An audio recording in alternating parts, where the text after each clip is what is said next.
and I'm with Hannibal TV. Arriba! This is Hannibal here from thehannibaltv.com, and today, as my special guest, I have WWE Hall of Famer Tito Santana, former WWE Intercontinental Champion.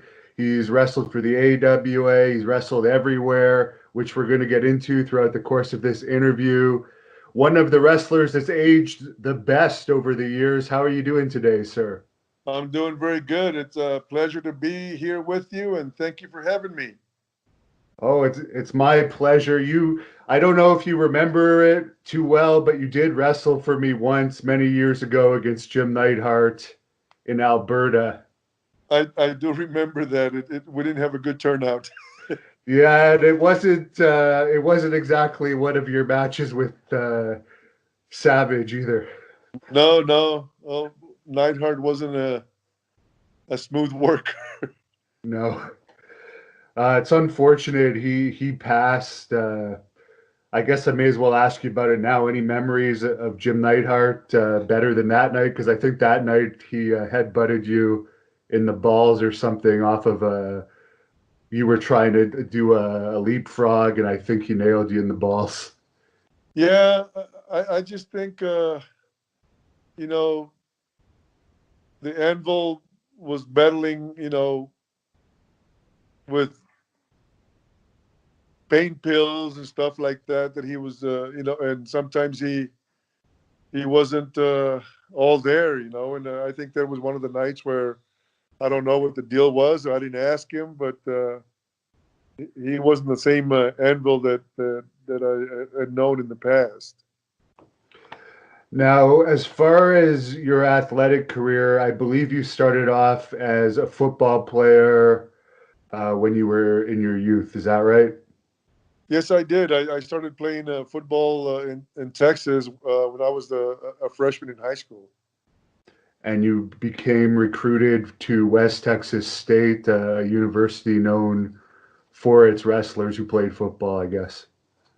Yes, I did. Terry Funk played football there, and so did Tully Blanchard and uh, uh, Million Dollar Man, Manny Fernandez. I mean, there was a whole bunch. I'm sure you know. The list goes on and on.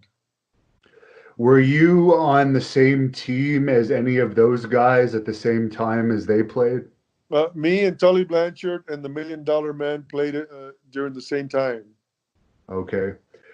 I had a fan that told me to ask you, I guess there was something that happened between you and Ted DiBiase in the parking lot, I guess, back in those days. Not that I ever remember. Oh, okay. No, I mean Okay. that's just a rumor.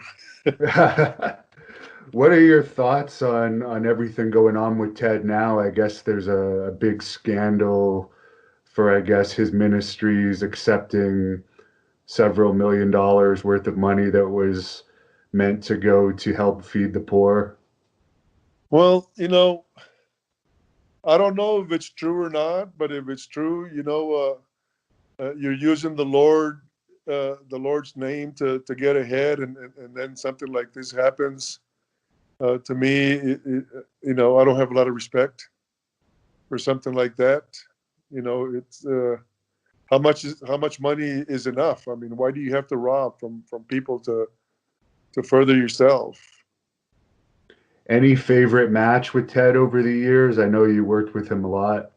Well, as the wrestling world knows, DiBiase was one of the best heels in the business. I pretty much enjoyed every match that nothing stands, uh, on my mind right now. When I switched to become El Matador, I was supposed to come out with a big angle with him, and then it was dropped. I would have loved to have had a feud with Ted, because both of us would have been you know good workers, and we would have done good in a feud. Definitely. And I guess from there, you ended up being recruited to the CFL where you played for the BC Lions up here in Canada.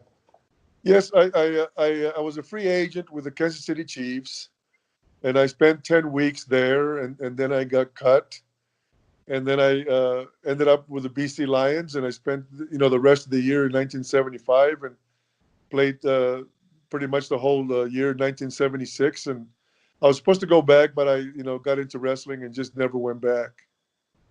How was the pay for the Kansas City Chiefs at that time, even though it was only 10 weeks? Now that would amount to a lot of money, obviously, with the salaries these days.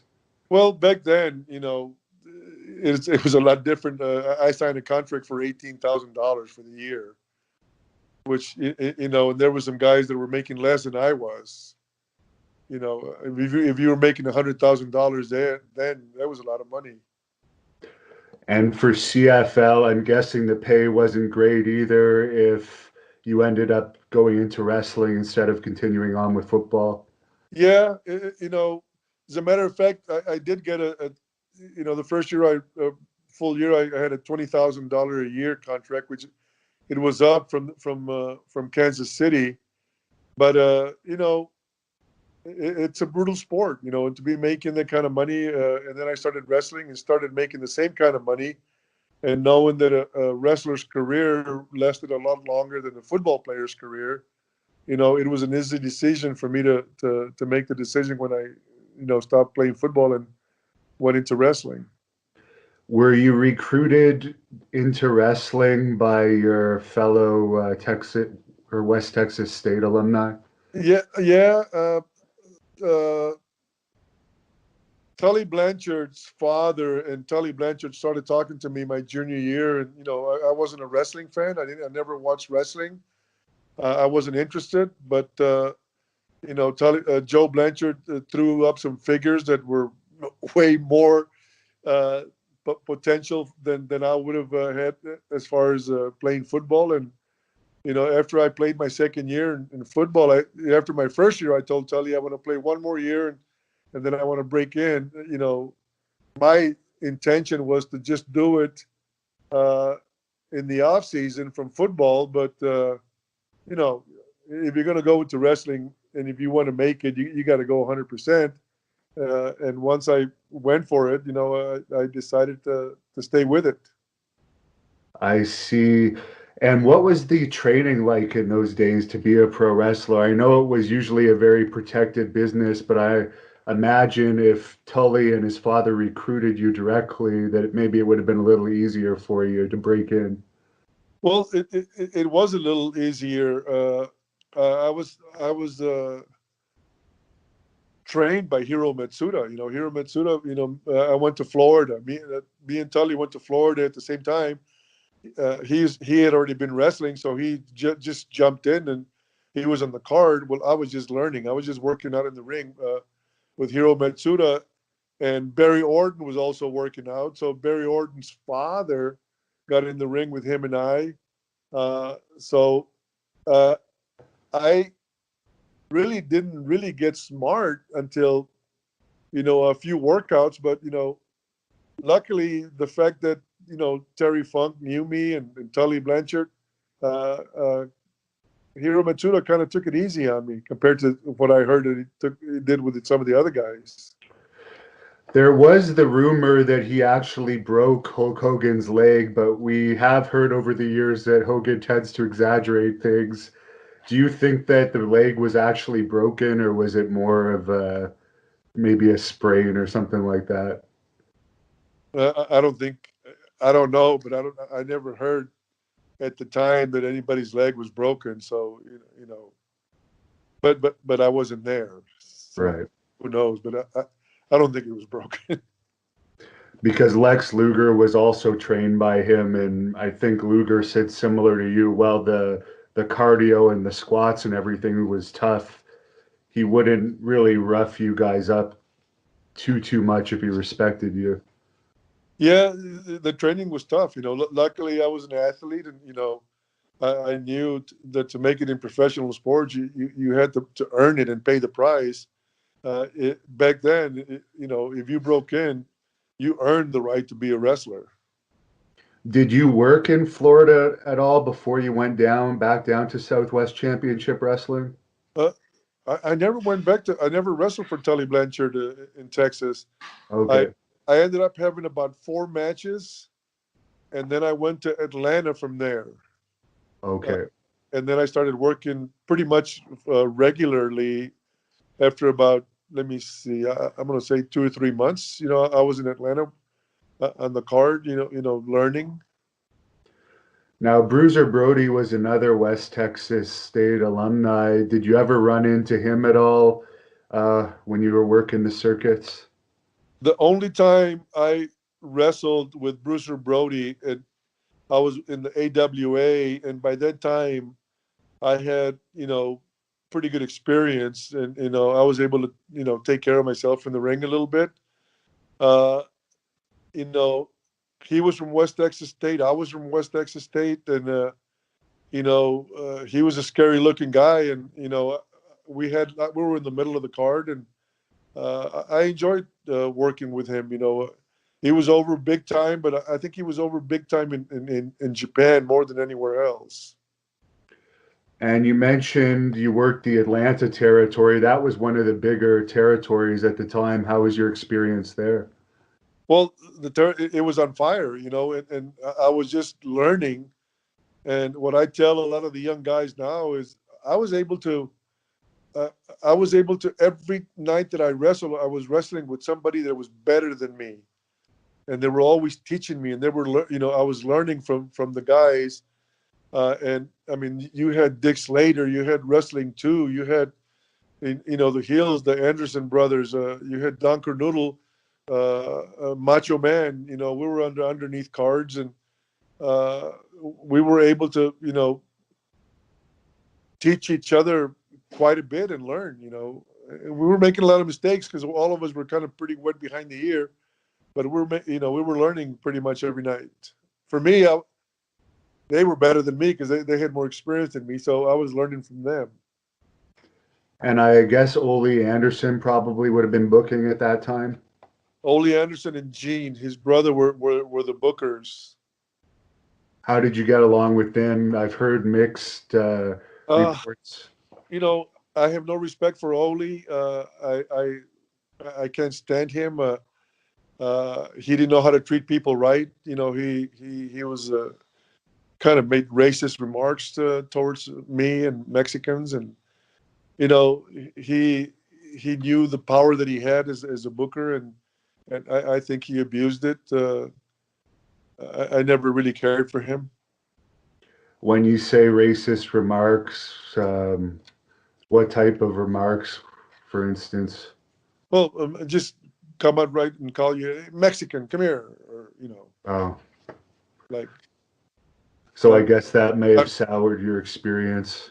yeah, yeah. Did you ever confront him over that, or was it more he's the boss? And in those days, I guess, unfortunately, that was more acceptable talk than it is today. Yeah, no, I just accepted the fact that he was the boss, and and I was learning. I wasn't gonna uh, I wasn't gonna burn the bridge where I was working at. I was still getting the opportunity. I was still making a living, and I knew that I was gonna get some experience there. I just like I knew Tully Blanchard, but Tully Blanchard went one way and I went another way, and we were never in the same territory. So I just knew as an athlete, if you work hard enough, you climb the ladder, and that was my intention the whole time. When you were training with Tully Blanchard and knew him in his younger days, was he already the partier that he later gained the reputation for being like a big time guy on the party scene in wrestling? I no, not in. I didn't know Tully. I didn't hang out with him. He was a heel back then. The business was protected. So I didn't hang out with Tully, so I had no idea what he was doing. But I wasn't even traveling with him when I was in Florida. I was in the ring and he was, out on the road, and it just I didn't hang with him. I understand that the Junkyard Dog was one of the wrestlers you did hang out with a little bit in the earlier days. Is that true? Yeah, I mean, I met Junkyard Dog. I think it was my second trip to Atlanta, Georgia. I went from Atlanta to North Carolina to Amarillo for a couple of months. Then I came back to New York. Then I went to the AWA, and then I went back to Atlanta. And JYD was already a big star in Louisiana, and he came into the Omni. And when I first met him, I mean, he was a very nice guy. And all of a sudden, I started getting booked in Louisiana, and he would pick me up at the airport, and he would drop me off. Never complained. He would give you the shirt off his sleeve, and I was very appreciative of JYD and the way he treated me and all the wrestlers.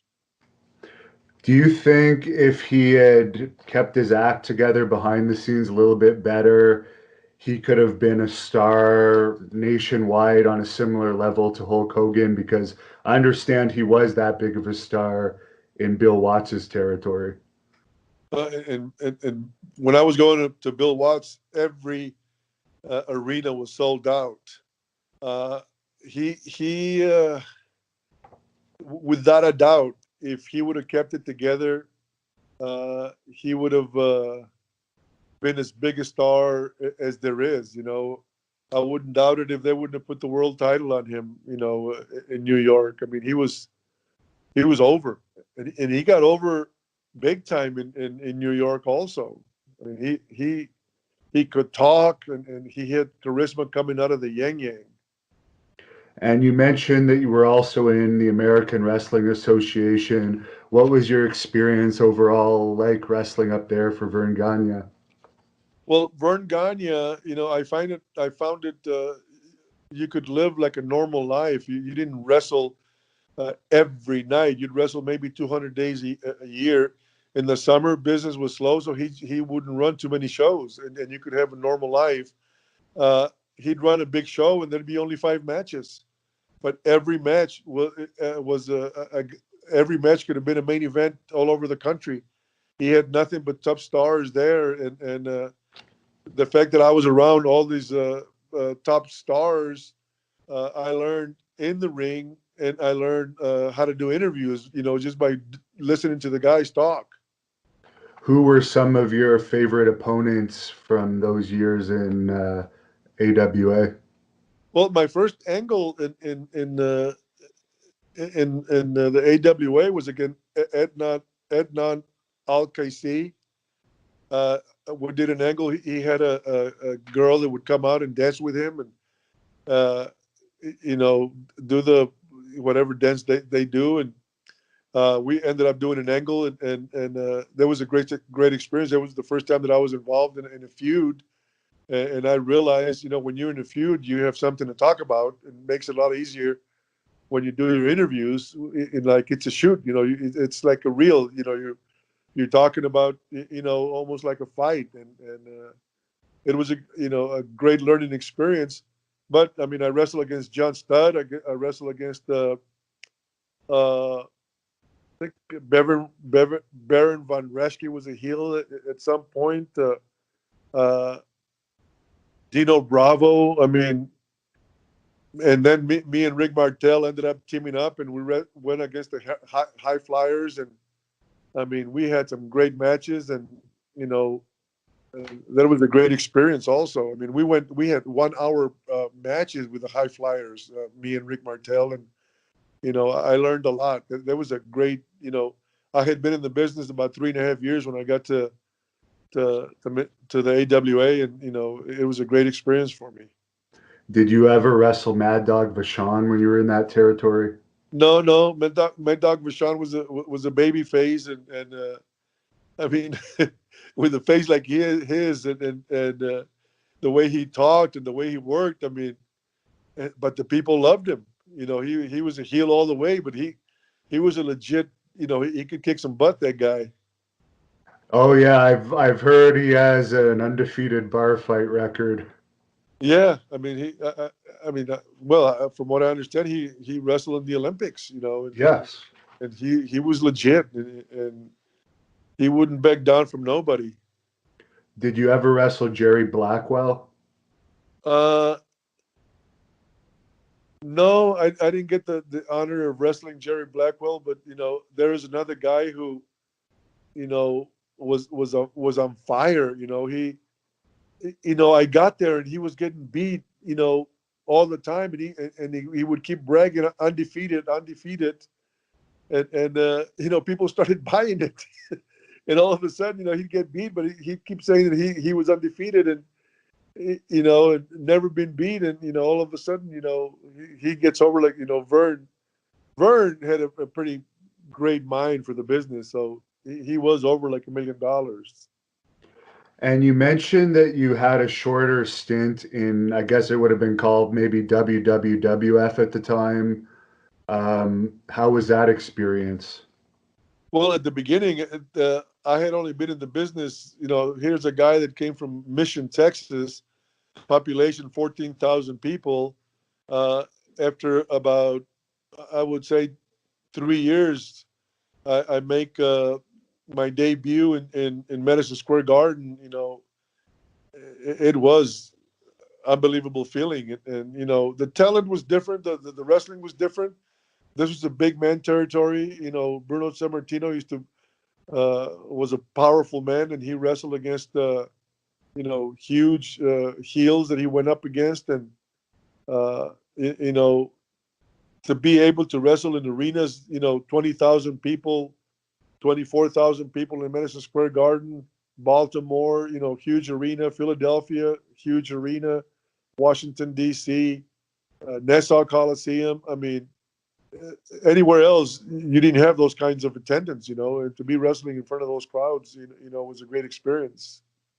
Was Billy Graham around at that time? No, I met Billy Graham when I was first getting started in 1977. Uh, he was I think he was on his way to New York, if I'm not mistaken. But I was impressed with the body and the way his interviews were second to none. Where did you first meet Andre the Giant? Because I understand you two were fairly close.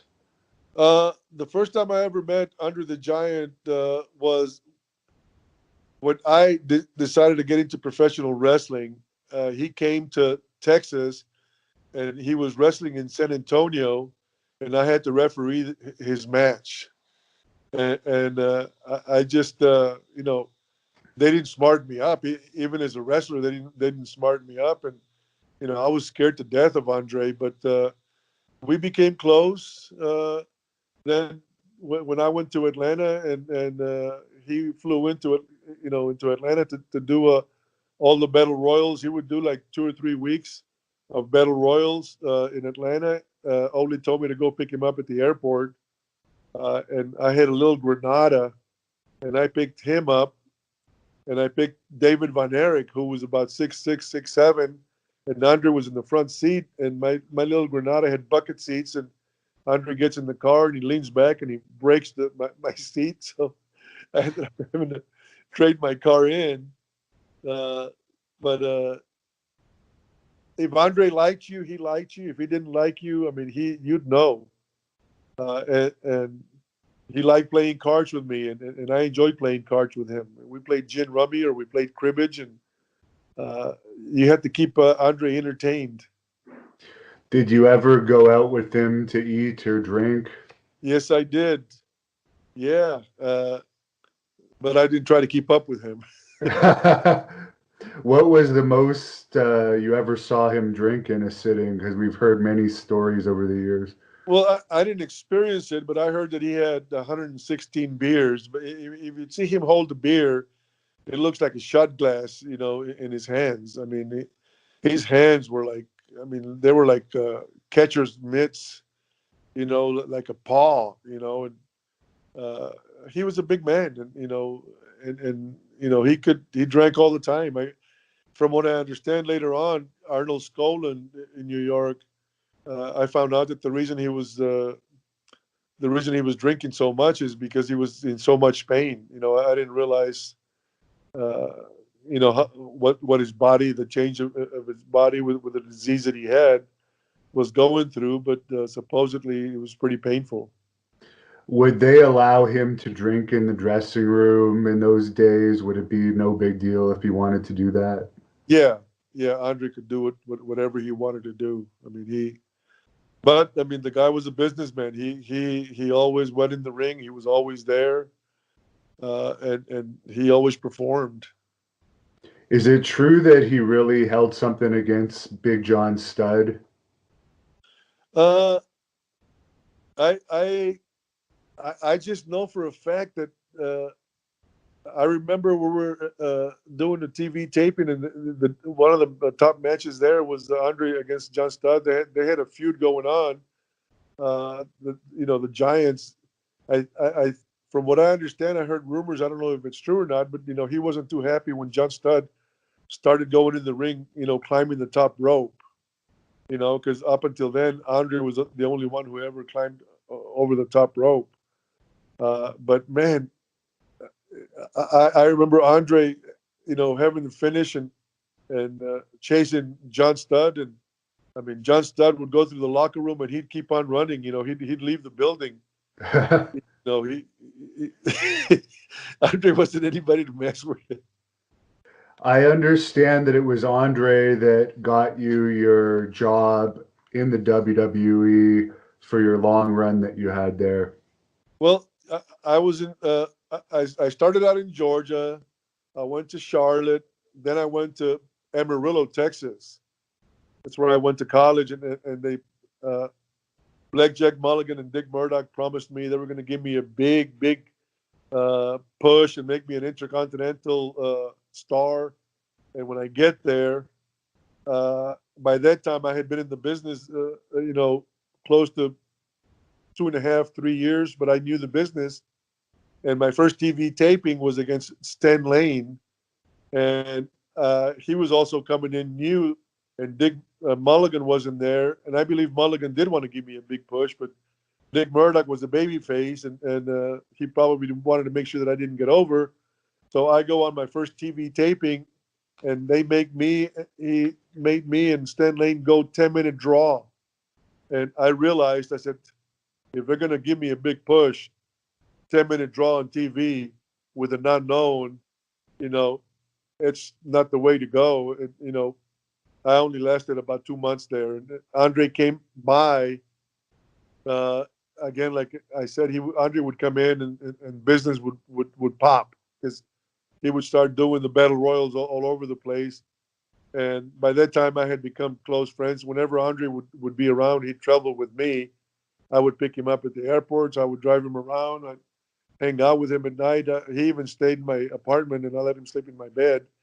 Uh, I told Andre that I wasn't happy, that they were treating me like crap and lying to me, and I wasn't happy there. And I had no idea that him and Mario Savoldi gave him a tape, and he brought it to. He was on his way to New York. I didn't even know that, and he showed Vince Senior a tape of me. So, as you know, in this business is very hard to make it, but it's who you know. If you have somebody that has power and can help you, that's the easiest way you're going to make it. It's very hard to make it totally on your own because there's so many talented guys out there. That's very true. And for Dick Murdoch being the booker and kind of squashing your promised push, we've heard that he was allegedly a member of the KKK and allegedly didn't like African American wrestlers. Do you think it may have been because you are Mexican that there was an issue, or was it just another reason, like he may just not have liked you for whatever reason? No, I think the fact that if he would have given me a push and there were so many Mexicans, he was worried that I'd get over more than he was. That's what I see. Yeah, I never saw but Tony Atlas told me that he saw that he carried a card, a KKK card. Tony says, I don't trust him. I'll never turn my back on him. Yeah, Rocky Johnson mentioned something about that to me too before he passed away, so it very well could be true. So when you finally got your big run in WWE with Vince Jr., were there any promises made to you when you came into that territory? No, when I first came in, I came in with Vince Senior, Okay. and I was just happy to be coming in. Leaving Amarillo, Texas, where I was barely making enough money to pay the rent. I wasn't making any money. And then to come to New York and start making some pretty decent money and wrestling in big houses. He never made me any promises. He just gave me an opportunity, and uh, I climbed the ladder pretty soon. I was teaming up with Ivan Putski and got the tag team titles, and he just gave me an opportunity, and I ran with it. I did an interview with Ivan recently. He seems like a fairly nice guy now, anyways. What were your experiences like being tag partners with him? Well, I was smart enough to. Ivan was over so big. I was really, really young in the business, but when I got teamed up with him, it elevated my career right away. All of a sudden, I'm a world tag team champion with Ivan Putski. I'm at the same level as him, and I'm known all over the world in Japan and the Middle East. You know, I became a known commodity all over the place. Uh, he was the power. I mean, Ivan was a powerful guy. I was the wrestler. Usually I was the one that did the selling, and a lot of the guys would try to dig. So him and Ike would have problems, but I understood my position, and I would sell, and Andrew would he would make the comeback, and some once in a while he'd sell a little bit, but Ivan just didn't sell very good, so it was a lot easier for the heels to get more sympathy on me. Were you working in that company when Vince Sr. passed away? Yes, yes. What was the atmosphere like between the time, like, as the crossover was happening from when Vince Sr. was in charge to Vince Jr. taking over? Was there some people thinking that it might not be a good thing that Jr. was taking over? Well, yeah, everybody, everybody, you know, even the guys that became agents used to knock Vince Jr. He doesn't know what he's doing. He ran the magazines. He wouldn't allow the magazines in the locker room. He wouldn't allow the magazines in the building, other magazines. Well, nobody knew that he was going to start his own magazine. Uh, I was there when we found out that Vince Senior had gotten sick, and uh, he had a meeting. They brought all the wrestlers together, and he made an announcement that he was giving up wrestling, and Vince Jr. was taking over, and boy, did he take over! I mean, he took over that meeting, and we went from calling him Vinny to calling him Vince. There was nobody calling him Vinny anymore. He became our boss. Right there on the spot.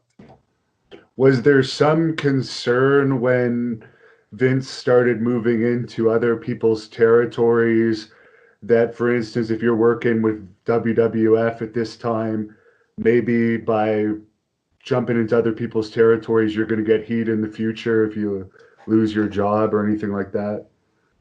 No, you know, at the time there were territories, right? I mean, and you worked for the guy. I was working for Vince, and I was loyal to Vince when I was in Atlanta. I was loyal to Ole as much as I hated him. I was going to do whatever I could to I never had a position to where I could draw some money, but you know, wrestlers are loyal to the hand that feeds you.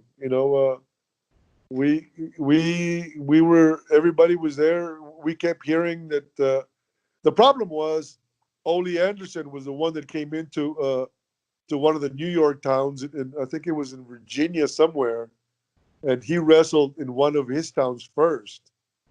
So then, everything was open. That if you come into my territory, you know, Vince had a plan.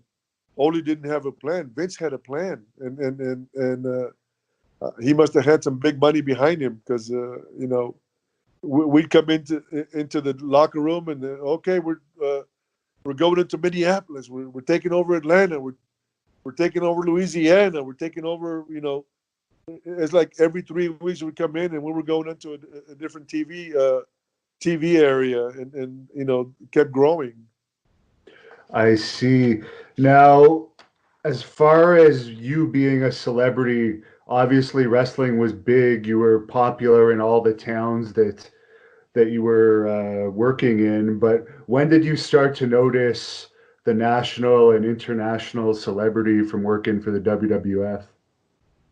Uh, Probably right before WrestleMania one. Right before WrestleMania one, we were drawing big crowds, uh, and it just exploded. It just exploded all of a sudden. Uh, like we were turning people away in all the different town. We were in California. It wasn't overnight. I mean, we used to go to LA, 20,000 capacity arena. We'd have maybe 1,500 people.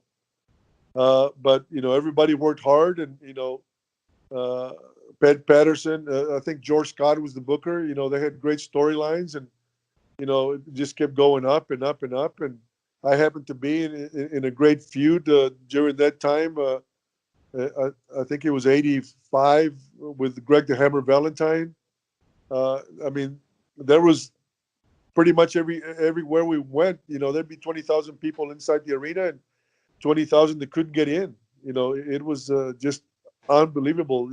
I never saw anything like it, and probably will never see anything like that again. How was Greg to work with as an opponent? Greg was like a pit bull. I mean, he would just keep coming. He'd fight you and fight you and fight you, and you. I was lucky that I was in pretty good shape, and I would sell. But when it came time for me to fire back, I'd fire back, and he would take it. He would dish it out, and he would take it, and that's why people enjoyed our matches because we used to have some dog fights. And he's told me firsthand he never liked doing jobs. Did you ever have any issues with him not wanting to put you over in any matches, or were you too close enough that it was never a factor? Well, when he took the title, uh, I chased him for about a year and a half. I mean, we had all kinds of matches. Finally, ended up in the cage match. So we got the most out of that angle, and he knew that I was going to be getting the title back. But he never did a job for me. He would get disqualified. He would get counted out. He would, have outside interference. So we'd have all kinds of, gimmick matches. We had our Broadways. We had curfew in Madison Square Garden where uh, at 11 o'clock, the wrestling had to stop, so they had to stop our match because it was 11 o'clock. We came back in a no curfew match. So you're right. He didn't like to do jobs. When you would do jobs, it was knowing that, you were not being used right. And of course, you had that famous match in London, Ontario, where I don't even think WWE holds events in that town anymore. But any memories of that cage match? Uh, no, I honestly don't believe that I remember. The only cage match that I remember, and I know I had several cage matches, but the only one I remember was the one in Baltimore. And is it true that your wife threw out the Intercontinental title that Greg Valentine destroyed? No, it wasn't. It was me. I Okay. had I had it in my gym, the green Intercontinental title, and I had it for about 10 years. and he was just laying on the floor, laying on the floor, laying on the floor. And pretty soon I said, "Man, that's junk." And I mean, to to to to have known what I know now, that that belt is very valuable. It probably rotted already, some junkyard, But I mean, that was. I bet you I could get $30,000-$40,000 for that now. Oh yes, with the collectors because people buy replica belts for thousands. Yeah, I mean, I kicked myself in the butt. As far as your WrestleMania 1 match, you have the distinction of having the first ever WrestleMania match. I think you wrestled Playboy Buddy Rose under a mask. What was that experience like for you? Well, Playboy Buddy Rose was a great worker. He was a little on the heavy side when he came there, but he could still move. Uh, I wasn't very happy that I was the opening match when I first walked into the arena because we didn't know the order of the matches, uh, and when or who I was going to be wrestling against. I was disappointed because at the time, me and Valentine had a real hot feud. We were selling out arenas without Hogan being on the card. And when I find out I'm in the opening match, not wrestling Greg, JYD was wrestling Greg. It was pretty disappointing to me. Right before I went through the curtain, uh, I have an attitude, not a good attitude. And then Vince comes up next to me and he says, "The reason you're number one is because I need you to go out there and get the people off their ass and set the tempo for the rest of the night." And right there, like my attitude changed. I had a different outlook of my position. I heard you say in another interview that you were paid $7,500 for that match. Would that have been your lowest WrestleMania pay? No, no. Well, I got 7,500, I believe, and I complained, and I got another 7,000. Oh wow. Yeah, I complained about my payoff because I wasn't happy, you know. So they ended up doubling my pay. Because in those days, and I think it still works like this to a certain extent this day, you're also paid by where you are on the card. So opening match would have been lower than if you'd been mid card. So I guess that might have been one of the reasons you also would have been upset about being in the first match. Yeah, and the payoffs weren't that big. I mean, Bundy was in the main event on WrestleMania, wrestling Hulk, and got $50,000. In the main event. I think WrestleMania 2, or well, I don't know which one it Yeah, was. yeah, You know, Hogan got I think Hogan got 500,000 and Bundy got 50,000. I You know, see. it just wasn't fair. What did you think about the celebrities being used, such as Cyndi Lauper and Mr. T? Well, I don't think the wrestlers were very happy because we knew that the celebrities were getting more money than we were. You know, Right. and we didn't think that they were uh, drawing any wrestling fans. The wrestling fans didn't come see Mr. T or Cyndi Lauper. They were part of the show. And we didn't understand that. Now it became a spectacle and it became a show. Back then we just weren't accepting it. And you had some matches with Dr. D, David Schultz. How was he to work with? He was another guy that was, you know, he would eat you up if you wouldn't fight back. So luckily I had experience and I knew how to sell, but I would fight back, and people saw that they knew that I was experienced, and uh, they would sell for me also. I never had a problem with him. He was funny because he was always coming in. I almost beat this person up. I almost beat this person up, and I would say, "Doctor, who did you beat up today?" And he always had problems. That guy. Were you backstage when you had that incident with John Stossel? I don't know what's happening to my phone, but I hope we're okay. No, I was backstage, but I didn't see it. You know, I didn't hear anything about it until it was too late. Okay. Yeah, there seems to be some feedback on the phone.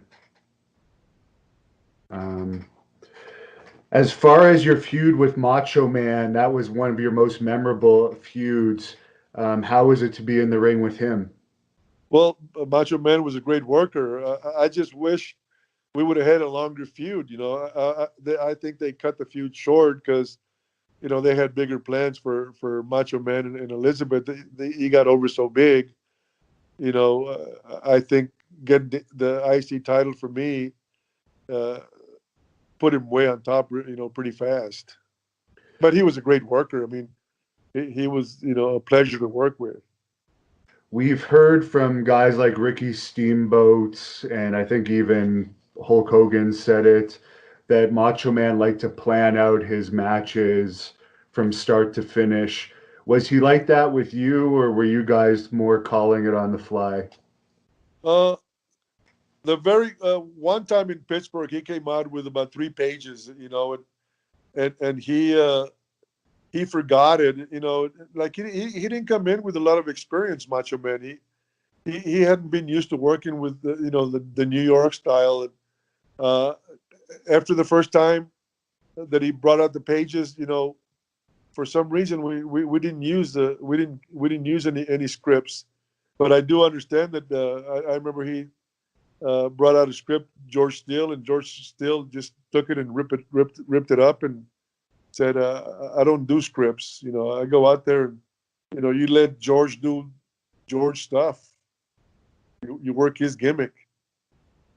There was a fan that commented that they saw you wrestle Macho Man in Puerto Rico in 1985, and there was a rainstorm, and most of the crowd left because of the storm, but you guys still went out there and put on a five-star match. Do you remember that match? Yes, I do. It was the first time that I had gone into Puerto Rico, and you know, I don't know if Vince was intending on taking over Puerto Rico, but uh, they were afraid that Hulk Hogan would get hurt, so they put on Hulk before intermission, and Hulk got on and wrestled and got the plane and came back, and me and Macho Man were on last, and we it was a very slippery ring, and it was pouring. I mean, you could barely see each other, but we did have a good match. We were very careful, but we had a good match. Did you ever notice any of the unusual stuff backstage with Macho Man and Elizabeth over the years that we've heard Honky Tonk Man and other wrestlers tell stories about? No, I never noticed it because he kept her away from our locker rooms. I know that he was very protective, and uh, but I never noticed. I'd be lying to you if I'd say I saw this or I saw that. I never saw anything. I know that I was always pretty polite to Elizabeth, and I never had a problem with Macho Man.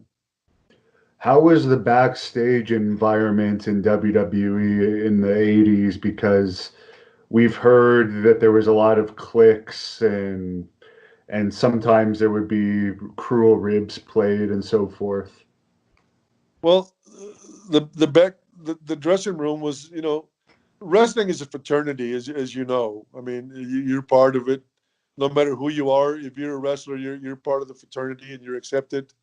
Uh, but there were cliques, and the baby face would step a baby face if they could climb the ladder. Like a baby face, I'm considered a baby face. I wasn't competing against the heels, so I would worry about other baby faces stabbing me in the back. Same thing with the heels. The heels would worry about heels stabbing each other in the back, and there were some pretty brutal uh, ribs played. That were not very nice in a lot of cases. I remember, and I didn't even know who did it, but somebody chief had a son that was breaking in, and he was allergic to coffee, and they they cut one of his legs, and he had to wear his jeans, one leg cut off, and they put the coffee in his pants, and you know, they would. I didn't think that stuff was very nice, but that's the boys. That would have been probably the Bulldogs, I guess. Yeah, I would imagine. Did you ever witness any of the backstage fights? I think the Bulldogs had the one with the Rougeos when you were around, and I think Billy Jack Haynes was in one, and Danny Spivey, but I don't know if you were on those cards. The only one that I was in, Dan Spivey and Adrian Adonis. We were in, I think we were in Peoria, Illinois, and I think Adrian Adonis was a bit of a bully, and he had been taking advantage of him and Mike Rotundo, and I remember Dan Spivey telling Arnold Skaaland, if he messes with me tonight, I'm going to knock him out. And Adrian Adonis was supposed to go over. So uh, what Spivey did, he knocked him out in the ring, and Spivey went over the top rope and got disqualified. So that's how Adrian got his hand up, and then he came into the locker room and he walked right into it, and Spivey just beat the living heck out of Adrian. I kind of felt bad. How did you get along with Hulk Hogan over the years? Pretty good. We started at the same time. We'd give each other advice at the beginning, and I mean, I was very lucky. I was in the territories that he was in, so wherever he was at, business got good, and business was on fire, and we got along great. And what about the Ultimate Warrior? The Ultimate Warrior didn't have too many friends. He got along with the Kerry Von Erich. He didn't respect the business. He got it. He was very not a good worker. He used to hurt guys and he made a lot of money. You were in that Survivor Series finale in 1990 with the Warrior and Hogan. What was that experience like working with them? Oh, that was a great experience. That was for me to be put in a 6-man tag with those two guys. To me it was an honor that'll last a lifetime. Did you ever have any issues with Jesse Ventura calling you Chico, or was that something that you liked? No, it was a work. It never bothered me.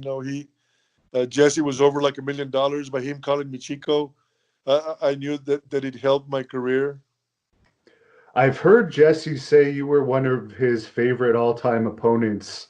What was your experience like wrestling him? Well, I used to love to wrestle him because, I mean, he had great psychology in the ring. We used to work against each other and go about 10 minutes without even touching each other, and the fans were ready to come in and kill him. He used to know how to get heat, which it's something that people don't know how to do anymore the way he used to get it. So it was nice, and he would never hurt you.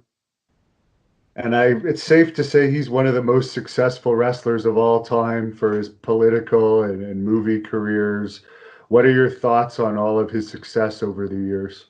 Well, I think he was very successful because he was a very intelligent man, and uh, didn't back down from the promoters, and if he had something to say, he would say it to them. From what I understand, you know, God bless him. It's like the baseball players. People complain about the salaries. Well, obviously the money's there. So for Jesse the Body to get whatever he could, the money was there. You know, there was a few guys that weren't afraid to bark. And they put you in a tag team with Rick Martel as Strike Force. Oh, there's some feedback. What were your thoughts on working as Strike Force with Rick Martel? Well, I don't know if you remember, but he was teamed up with Tom Zink, and they were getting over pretty good. I forgot what they used to call them, but Can-Am connection. Can-Am Connection. But all of a sudden, in the middle of the night, he picked up his bags and he left. And Vince came up and asked me if I would mind teaming up with Rick Martel, and they weren't doing anything with me at the time. So I said, of course, I don't mind. It would put me in the spotlight again, and I'd start making some decent money for a while again. Have you been in contact with Martel at all lately? Because I've heard he doesn't want anything to do with wrestling anymore. Yeah, I haven't talked to Rick in a while. I don't have any idea what. There's got to be something that went wrong for Rick Martel not to be in the Hall of Fame. Something happened between him and the office, and I don't know. Who knows? And when you ultimately broke up with him and he became a heel, how did you like wrestling him? I love wrestling him. He was a great worker. I mean, he was a night off, and he did a pretty good job with that model gimmick.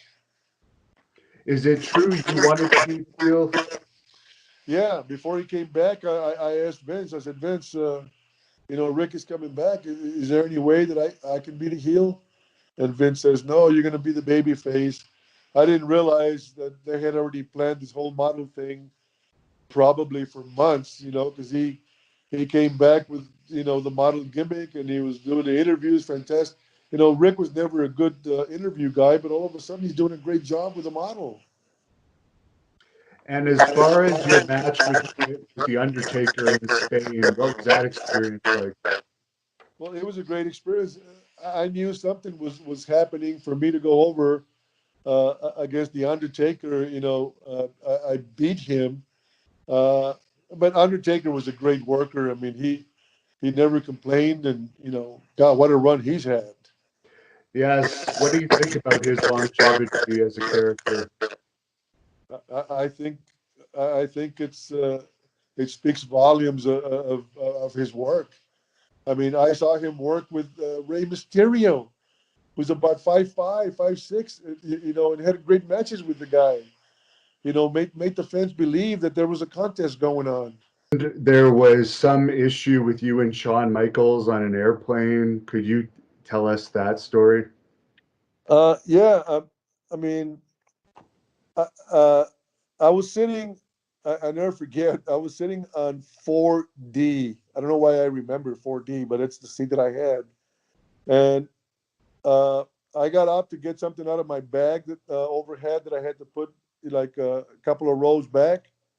And then when I did whatever I had to do in my bag, Sean was sitting on my seat, and I said, Sean, that's the seat that I was sitting at. And the stewardess came over, and I told him, I said, I got up, and he sat on my seat. So they made him get up, and he ended up sitting right behind me, 5D. And all of a sudden I hear him saying, uh, he said, don't you ever talk to me that way again. And he said it twice, and I realized this. I said, are you talking to me? I turned around and said, are you talking to me? And he said, yeah. And I said, Sean, I said, I'll kick your butt. I said, this is not a work. I said, I don't know what you're talking about. This was my seat. And then he just got quiet. But we never had anything after that. He cooled off, and I cooled, I cooled off. But when I said, I'll kick your butt, he says, get in line. He knew that, he knew that all the guys hated him. He wasn't well liked. I think the more he matured, the more he became. I don't know. I left, so I don't know what happened with Sean. Are you surprised that he got the big push that he ended up getting with all of those backstage problems? Because that wouldn't fly with pretty much anyone else. No, I don't. I'm not surprised. The first thing is, he was very talented. You know, and he got a big push. At that time there were so many workers, so many great workers that they could have pushed anybody. But he was talented, and he got over like $1 million. And as far as Scott Hall, I understand you came up with the Razor Ramon name. Is that true? Well, I came out with Ramon because I was in the urinal in the bathroom, and uh, Razor said that him and Kurt were talking to Vince, and he runs through the door in the toilet, and I'm urinating, and he says, "Tito, I need a name that rhymes with Razor," and I said Ramon, and he just dashed out of the locker room and went and told Vince, and that's what it was. Were you friends with Scott outside the ring, or was he just looking for you because you were Spanish and would probably have a good name? Yeah, just looking for me because I was Spanish, and we respected each other. The boys were, even if you, I don't know if you have a brother, you might fight with your brother, but at the end, you respect each other, and it doesn't last forever. And there were some disagreements, but we were still like it's a brotherhood. Did you ever work with Scott in the ring? Uh, I had just a couple of matches. He was pretty stiff. Oh, really? Yeah. Was that in WWE when he was first coming in? Yeah, I had to take his finish one time, only one time. Thank God, because he'd pick you up, backwards and all the way to the behind him, and drop you, on your neck, and that hurt. And I said, "There's no way I'm going to take it." If they would have asked me, I wouldn't have taken it again. Is it true around the time that they made Bret Hart champion that you were also in consideration to getting that big push at that time, but for whatever reason, they ultimately chose Hart? Well, uh, I was told Bruce Pritchard and Pat Patterson, a couple other guys told me that they were grooming me to be the world champion. And Pat Patterson says we're going to go into Mexico, South America, Spain. So they were planning on going over into all these Latin countries, and all of a sudden they changed their plans, and all of a sudden I'm out of the picture. So that's the way it went. One thing I noticed is how quickly they kind of dropped you down the card where you were in a position basically just putting other people over and making other people look good. Was that kind of demoralizing because you'd been used pretty well up until that point, and then your last year and a half, 2 years, it kind of changed?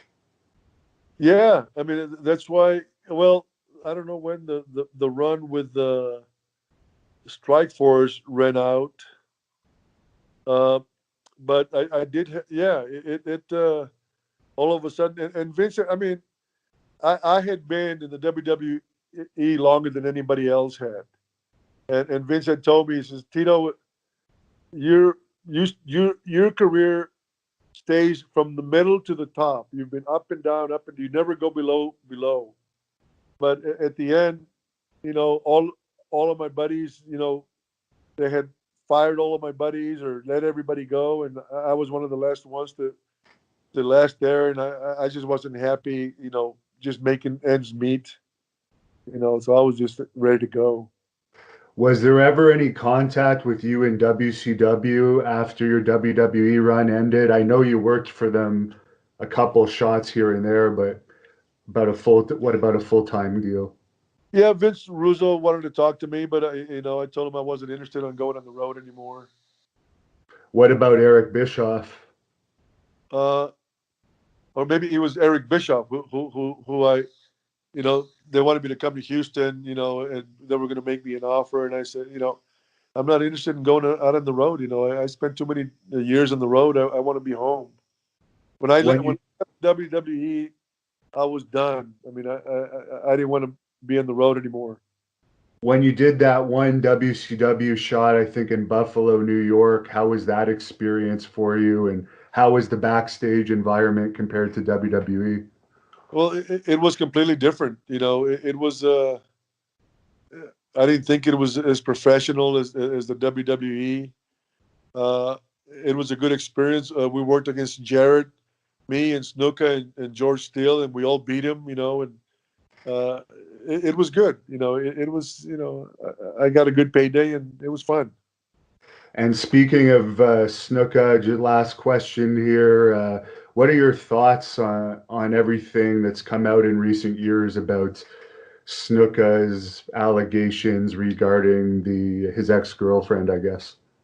Well, I've been asked that many questions, and I can't answer that because I would be guesstimating. I don't know for sure. It's all hearsay, and I would hate to make an accusation that's not real. I mean, you hear a lot of rumors, and you hear different rumors, not the same ones.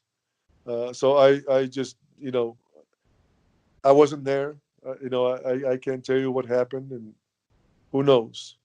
Were you in WWE at the time that that happened? Yeah, I came back. I came back the second time to the WWE, May the 10th, 1983. That's the night it happened, and it happened. The reason I remember it was because it was my birthday. Okay. Yeah, that's how I remember that. What When I was woke the up in the, when I woke up in the morning on the 11th, that's when I heard what happened. But nobody was saying it. It was like nobody was talking about anything about that. and what was like nobody was talking? That was just the reaction. Nobody said anything. No one discussed it amongst each other. Because No, that would be a little shocking your first night in, and it's like, right. wow, something big happened. Yeah, yeah, no, no, no. It was very quiet. Kayfabe. And I guess because you were both baby faces, you probably never really worked with Snuka yourself in the ring. Right. Yeah. And if anyone wants to look you up on social media, do you have social media where they can follow you? Well, Facebook.